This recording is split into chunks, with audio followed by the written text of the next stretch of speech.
साने गुरुजींनी श्यामची आई लिहिली, परंतु श्यामचा बाप कुणाला समजला नाही। अनेक लेखकांनी, अनेक कादंबऱ्या लिहिणाऱ्या व्यक्तींनी आई भरपूर वेळा लिहिली, परंतु बाप कुणाला आठवला नाही। हाडाची काढ रक्ताचं पाणी रात्रीचा दिवस आपल्या करता करतो, त्याचं नाव बाप आहे। ज्या दिवशी घरातला बाप निघून जातो ना, त्या दिवशी सगळ्यात जास्त जर दुःख कोणाला होत असेल तर त्याच्या मुलीला होत असतं, त्याच्या मुलाला होत असतं। अरे आईच्या बापाच्या प्रेताजवळ जाल आणि पडलेल्या प्रेताच्या जवळ जाऊन धाय मोकळ्या रडाल, बाबा उठा ना मला ताई म्हणून हाक मारा, बाबा उठा ना मला दादा म्हणून हाक मारा। गेलेला बाप पुन्हा कधीच येणार नाही माय बाप।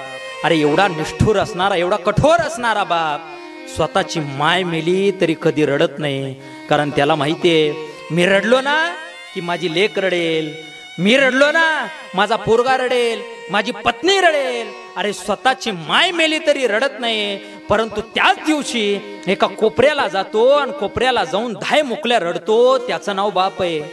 एवढा कठोर बाप असतो। प्रत्येकाच्या जीवनामध्ये बापाची भूमिका फार व्यापक आहे माय बाप।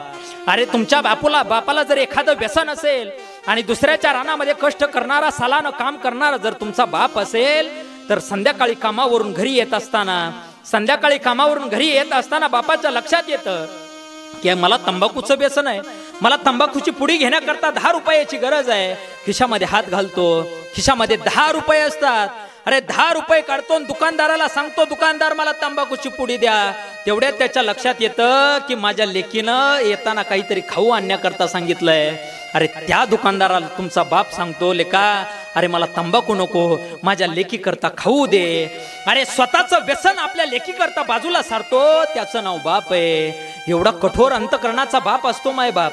अरे एखाद्या बापानं आपली एखादी मुलगी जर श्रीमंताच्या घरी दिली आणि एखादी मुलगी जर गरीब घरी दिली, तर बाप श्रीमंत घरी दिलेल्या लेकीच्या घरी महिन्यातून 2 महिन्यातून जातो, परंतु जी लेक गरीबाच्या घरी दिली ना, त्या लेकीच्या घरी आठवड्यातून एकदा तरी जातो, कारण बापाला माहितीये लाडाची लेक आहे, अंगा खांद्यावरती आपण तिला खेळवलंय। अरे संध्याकाळी कामावरून घरी आल्याच्या नंतर बाबा तुमचा पाय दुखतो का म्हणून जवळ येत होती, माझे पाय दाबत होती, माझे हात दाबत होती, बाबा पोटभर जेवण करत जा म्हणत होती। बाबा कामावरती जाताना माझा डबा घरी राहिला, तर बाबा तुमचा डबा घरी राहिला म्हणून धावत माझ्या पाठीमागे येणारी माझी लेक आहे। अरे प्रारब्धानं तिच्यावरती आज गरिबीची परिस्थिती आहे, त्या गरीब लेकीच्या घरी बाप जातो आणि गेल्याच्या नंतर लेकीला सांगतो, ये ताई अगं तू गरीब असली म्हणून काय झालं, तुझी परिस्थिती गरीब असली म्हणून काय झालं, काहीच काळजी करू नको, तुझा बाप खंबीर आहे।